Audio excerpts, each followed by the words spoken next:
This video is not made for kids. अरे मोटूलाल, मजा आ गया था मुझे तो पढ़ के। The making of the national movement. आखिरकार उस चैप्टर को पढ़ के मुझे समझ में आ ही गया था कि आखिर पाकिस्तान कैसे बना और पाकिस्तान को इंडिया का पार्ट क्यों कहा जाता है। लेकिन जब पाकिस्तान और इंडिया अलग अलग हो गए तो उसके बाद क्या हुआ, जरा ये भी तो बताओ मोटूलाल, क्योंकि बहुत जल्द एग्जाम आने वाले हैं। चीकू, आज जो हम चैप्टर पढ़ने वाले हैं इंडिया आफ्टर इंडिपेंडेंस, उसके अंदर हमें पता चलने वाला है कि आखिर क्या हुआ जब इंडिया और पाकिस्तान अलग अलग हो गए। चलो पढ़ते हैं मन्नू भैया से ये चैप्टर।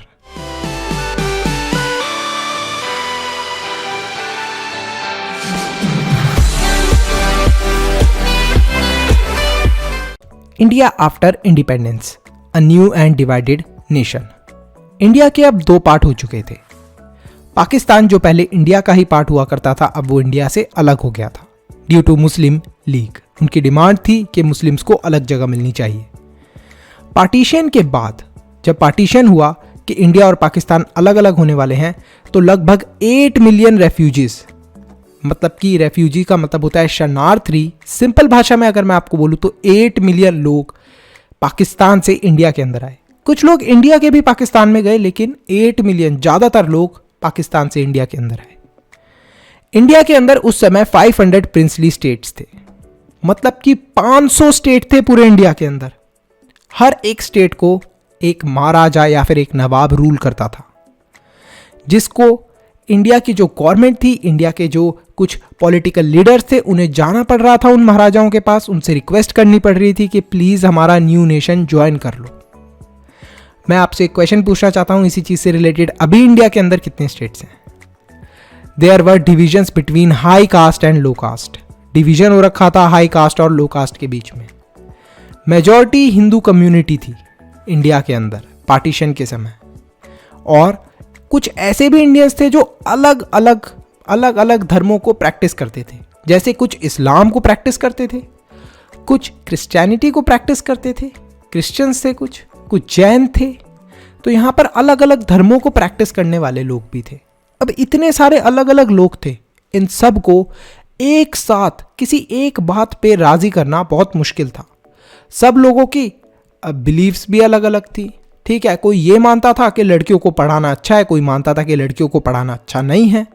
तो इन सब चीज़ों को कैसे नॉर्मल करा जाए, तो यहाँ पर एक रूल लिखा गया जिसको हम लोग बोलते हैं constitution.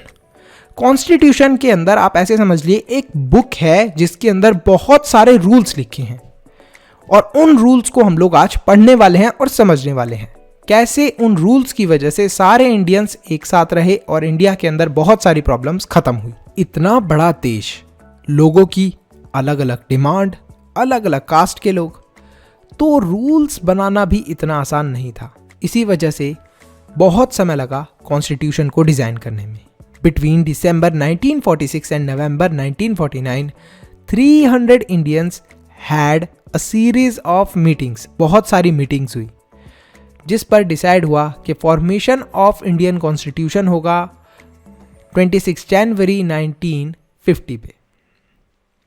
The feature of Indian constitution. अब क्या क्या फीचर होंगे इंडियन कॉन्स्टिट्यूशन के, मतलब कुछ ऐसी इंपॉर्टेंट चीज़ें जो कॉन्स्टिट्यूशन के अंदर होना बहुत इंपॉर्टेंट थी।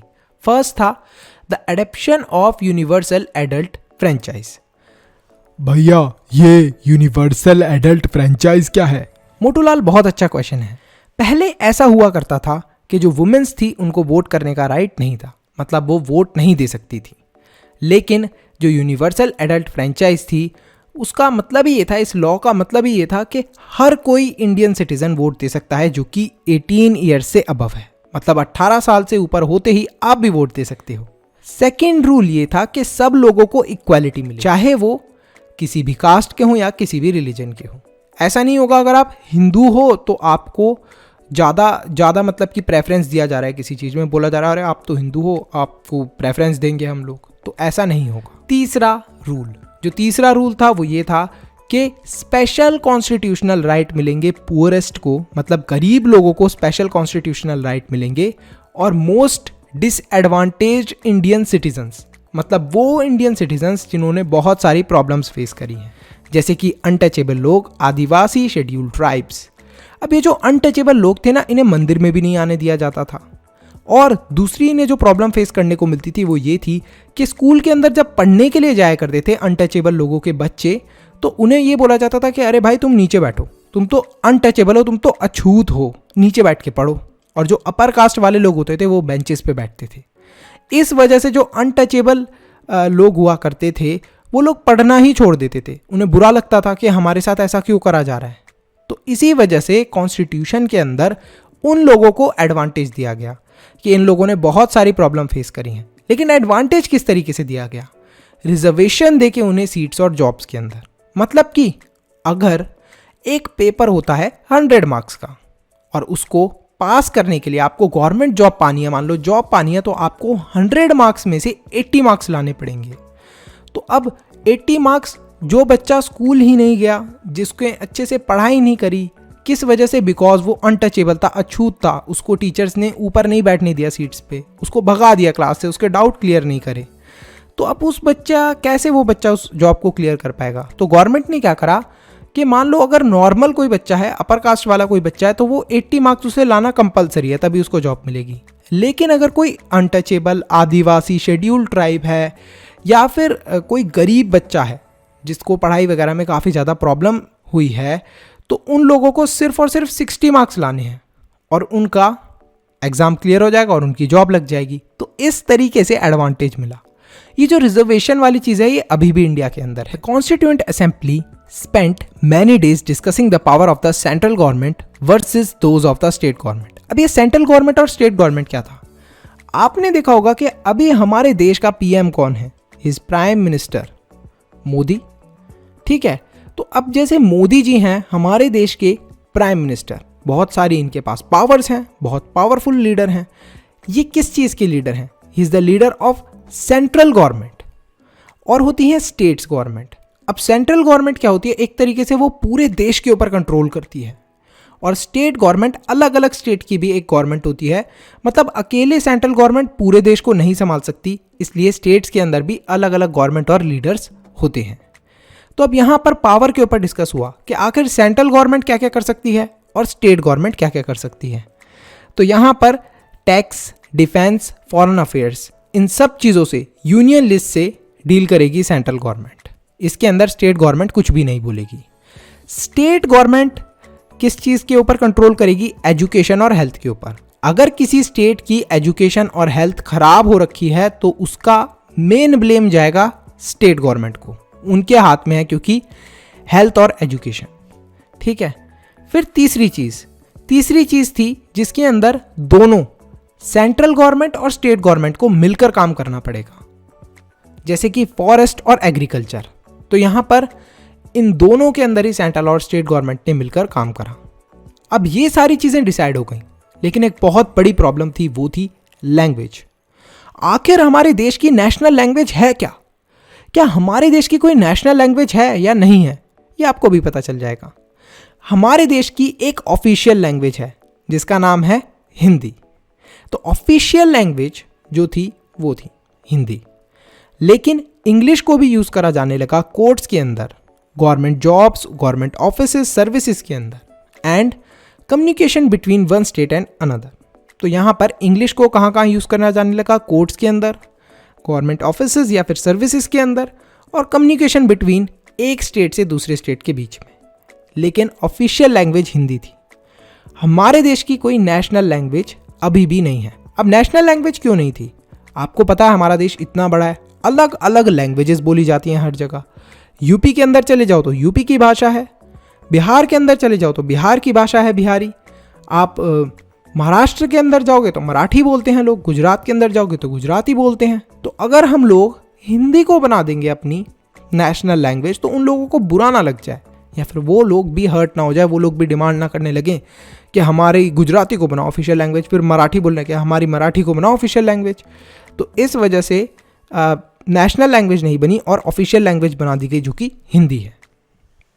डॉक्टर भीमराव अंबेडकर ने पूरा का पूरा जो ये हमारा कॉन्स्टिट्यूशन है इसको डिज़ाइन करा। डॉक्टर भीमराव अंबेडकर के साथ और भी लोग थे जो उनकी हेल्प करते थे। डॉक्टर भीमराव अंबेडकर चेयरमैन थे ड्राफ्टिंग कम्युनिटी के, जिसने ये पूरा का पूरा डॉक्यूमेंट फाइनलाइज करा था हमारे कॉन्स्टिट्यूशन का। अब how were states to be formed, आखिर स्टेट्स को किस तरीके से बनाया गया।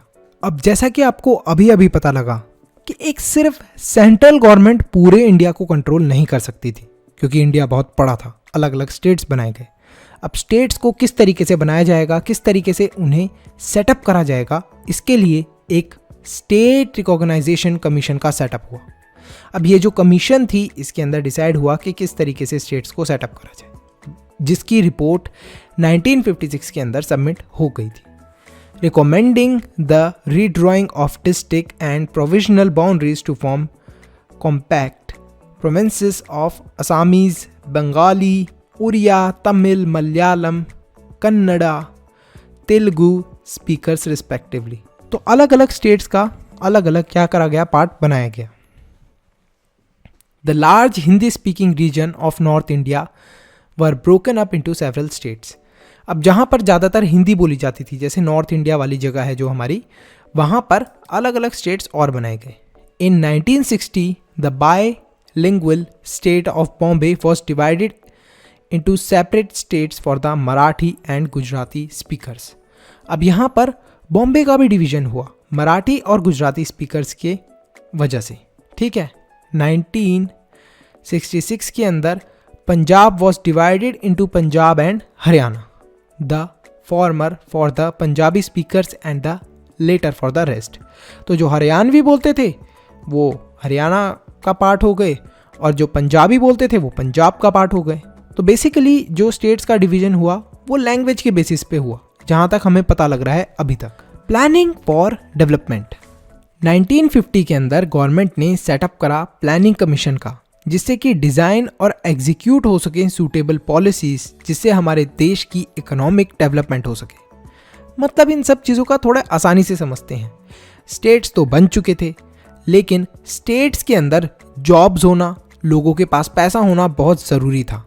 इसी वजह से एक प्लानिंग कमीशन बनी।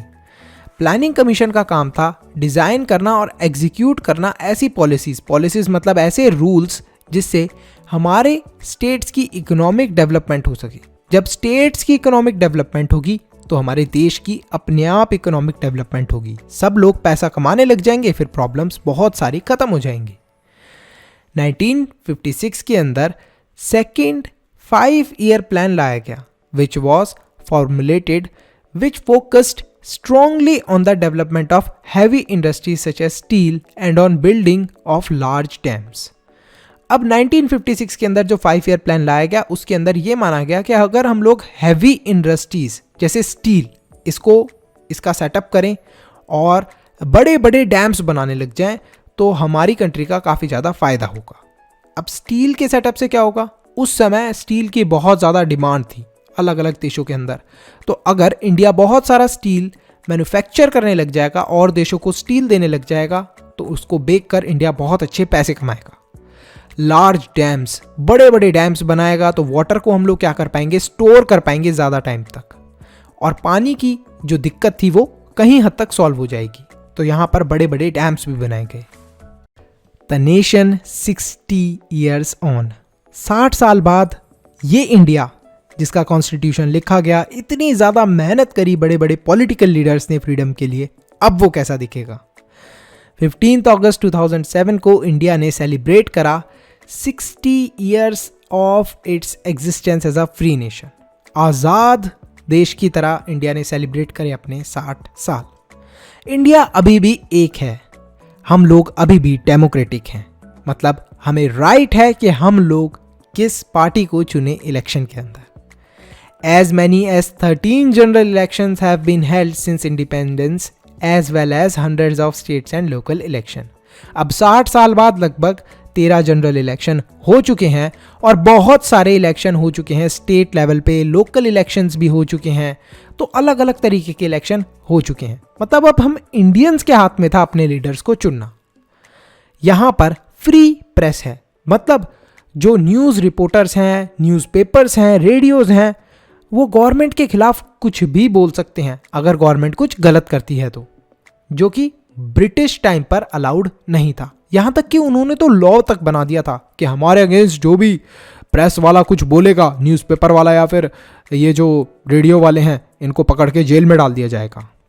इंडिपेंडेंट जुडिशरी भी है इंडिया के अंदर, मतलब कोर्ट वगैरह इंडिपेंडेंटली डिसाइड करते हैं, जो गलत होता है उसे गलत बोलते हैं, जो सही होता है वो सही होता है। लेकिन अभी भी कुछ प्रॉब्लम्स है। डिस्पाइट कॉन्स्टिट्यूशनल गारंटीज, कॉन्स्टिट्यूशन ने तो कब का गारंटी दे दिया था कि जो अनटचेबल लोग हैं, या फिर अब उन्हें हम लोग दलित भी बोलते हैं, उनको बुरी तरीके से डिस्क्रिमिनेट नहीं करा जाएगा, बुरा बिहेवियर उनके साथ नहीं करा जाएगा। लेकिन अभी भी वो बहुत ज़्यादा वायलेंस और डिस्क्रिमिनेशन फेस करते हैं। अभी भी आपको बिलीव नहीं होगा कि लास्ट टाइम पर मुझे मोटू लाल ने कुछ बात बताई थी अपने गांव के बारे में। ज़रा सुन लेते हैं मोटू लाल से, क्या बात थी वो। तो ये सारी चीज़ें अभी भी हो रही हैं, जो कि बहुत दुख की बात है। जो कॉन्स्टिट्यूशन है वो रिकॉग्नाइज करता है कि हर किसी को इक्वली ट्रीट करा जाए, लेकिन असल ज़िंदगी में देखा जाए तो कुछ इंडियंस को ज़्यादा सुपीरियर माना जाता है और कुछ इंडियंस को इन्फीरियर माना जाता है। एग्जाम्पल के लिए अगर आप अभी भी किसी गांव वगैरह के अंदर जाओगे तो कुछ लोगों की ऐसी सोच होती है कि जो आदमी होते हैं वो वुमेन्स से ज़्यादा इंटेलिजेंट होते हैं या ज़्यादा स्ट्रांग होते हैं, या वुमेन्स आदमियों के काम नहीं कर सकती, वो जॉब नहीं कर सकती या आदमियों जैसा एक्ट नहीं कर सकती। तो अभी भी कुछ लोगों की ये सोच है, जबकि कॉन्स्टिट्यूशन के अकॉर्डिंग हर इंडियन, हर मैन और वुमेन इक्वल है। यहीं पर हमारा ये चैप्टर खत्म होता है। मैं आपसे पूछना चाहता हूं कि आखिर 26 जनवरी को हम लोग क्या सेलिब्रेट करते हैं, इंडिपेंडेंस डे या रिपब्लिक डे? आखिर 26 जनवरी को हम लोग इस डे को क्यों सेलिब्रेट करते हैं? कुछ रीजन तो होगा इस डे को सेलिब्रेट करने का। क्या चीज अप्लाई हुई थी इस दिन? फटाफट कमेंट सेक्शन के अंदर कमेंट करें। यहीं पर हमारा ये चैप्टर खत्म होता है। और भी इंटरेस्टिंग आप चैप्टर देख सकते हो। So see you in the next video. इस वीडियो को यहाँ तक देख लिया है तो फटाफट लाइक करो, चैनल को सब्सक्राइब करो और कमेंट करो अपना बेस्ट पार्ट। इसी के साथ साथ वीडियो को शेयर करना मत भूलना। एक इम्पॉर्टेंट अनाउंसमेंट, अगर आप लोग चाहते हो कि हम लोग फ्यूचर में इसी तरीके से और भी वीडियोस बनाते रहें, तो आप हमारे चैनल के मेंबर बन के हमें सपोर्ट कर सकते हो। अब मेंबर कैसे बनना है? सब्सक्राइब के साथ में जो ज्वाइन बटन है उस पर क्लिक करें और हमारे चैनल के मेंबर बन जाए। तो आप हमें सपोर्ट कर रहे हैं डायरेक्टली कि हम आगे फ्यूचर में ऐसे ही वीडियोस लाते रहें। तो thank you so much for watching this video. Stay happy, stay healthy, मनुष्य ज्ञान लेते रहो। Bye bye till then, see you in the next video.